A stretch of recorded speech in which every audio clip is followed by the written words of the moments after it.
এইটো বিষয় না এই কথাটো মই একমত হ'ব পৰা নাই যে এটো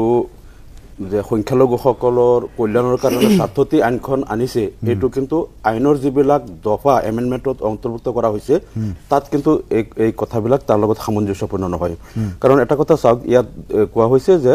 বোৰ্ডত আগতে যেটো ওয়াক অফ বোৰ্ড থাকে তাত ৰিলিজিয়াছ মাইনৰিটি যেটো মুছলমানসকলৰ এটো ব্যক্তিগত সম্পত্তি বা তেওঁলোকেই দান কৰিছে মুছলমান সকলেই তেওঁলোকৰ কিছুমান মছজিদ আছে মাদ্ৰাছা আছে কবৰস্থান বা বিভিন্ন অনুষ্ঠান এইবিলাকত আছে গতিকে মুছলমান সকলক দিয়ে এটো চলোৱা হৈছিল এতিয়া কোৱা হৈছে ইয়াত নন মুছলিম লোৱা হ'ব ডিস্ট্ৰিক্ট মেজিষ্ট্ৰেটক এম্পাৱাৰ কৰিছে যিখিনি আনৰেজিষ্টাৰ্ড সেইখিনি তেওঁ হেৰি কৰিব গভৰ্ণমেণ্ট প্ৰপাৰ্টি লৈ তেওঁ হেৰি কৰি দিব পাৰিব তেওঁ এম্পাৱাৰ কৰা হৈছে আৰু তেওঁ ক্লাছ চেঞ্জ কৰাৰ কাৰণে ওয়াক প্ৰপাৰ্টিটো গভৰ্ণমেণ্ট ল্যান্ড হিচাপে হেৰি কৰা গোটেই কথাটো এটা ষড়যন্ত্ৰ লুকাই আছে যে ওয়াক প্ৰপাৰ্টিটো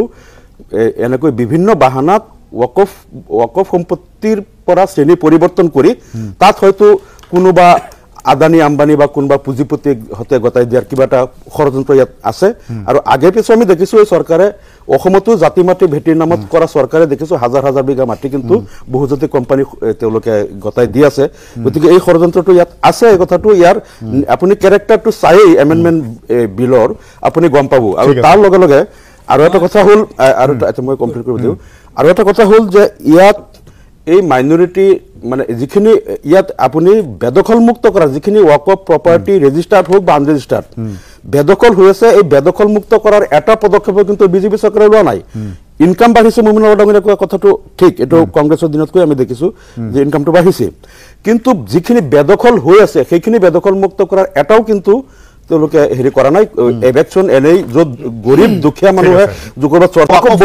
উপাৰ্জনৰ পৰা সংখ্যালঘুৰ কোনো কল্যাণ হোৱা নাই আৰু ওয়াক অফ বোৰ্ড অসমত কেইবা বছৰ ধৰি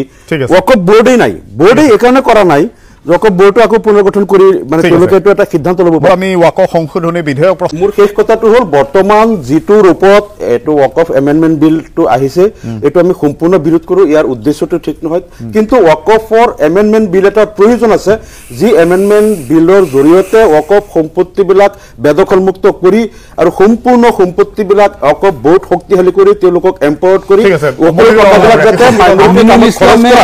এটা আইনখন সংশোধন কৰিব লাগে এই কথাটো একমত হৈছে যে ওয়াক অফৰ স্বাৰ্থত কিন্তু এইটো পদ্ধতি